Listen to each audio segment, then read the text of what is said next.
സാരി ധരിച്ച് UK മാരത്തണിൽ ഓടി വൈറലായി ഇന്ത്യൻ യുവതി. 41-കാരിയായ ഒഡിയ വംശജയും മാഞ്ചസ്റ്ററിലെ ഹൈസ്കൂൾ അധ്യാപികയുമായ മധുസ്മിത ജനയാണ് 42.5 കിലോമീറ്റർ മാരത്തണിൽ സാരിയുടുത്ത് ഓടിയത്.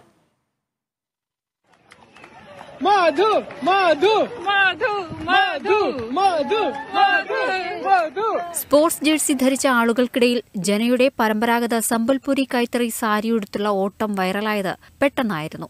4 മണിക്കൂറും 50 മിനിറ്റും കൊണ്ടാണ് സാരിയുടുത്തുകൊണ്ട് ജന മാരത്തൺ പൂർത്തിയാക്കിയത്.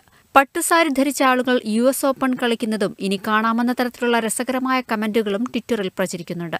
മാഞ്ചസ്റ്റർ മാരത്തോൺ എന്ന ട്വിറ്റർ ഐഡിയിൽ ജന സാരി ഉടുത്തുകൊണ്ടുള്ള ചിത്രങ്ങൾ പങ്കുവച്ചിട്ടുണ്ട്. സാരി ഉടുത്തുകൊണ്ട് ഒരു മാരത്തണിൽ പങ്കെടുക്കുന്ന ആദ്യ വ്യക്തി താനായിരിക്കുമെന്ന് ചിത്രങ്ങൾ വൈറലായതിനു പിന്നാലെ ജന പ്രതികരിച്ചു. സാരി ഉടുക്കാനുള്ള തീരുമാനം മുത്തശ്ശിയിൽ നിന്നും അമ്മയിൽ നിന്നും പ്രചോദനം ഉൾക്കൊണ്ടാണെന്നും ജന പ്രതികരിച്ചു. സ്ത്രീകൾക്ക് സാരി ഉടുത്തോടാൻ കഴിയില്ലെന്ന ധാരണ പലർക്കുമുണ്ട്. അത് തെറ്റാണെന്ന് താൻ തെളിയിച്ചു.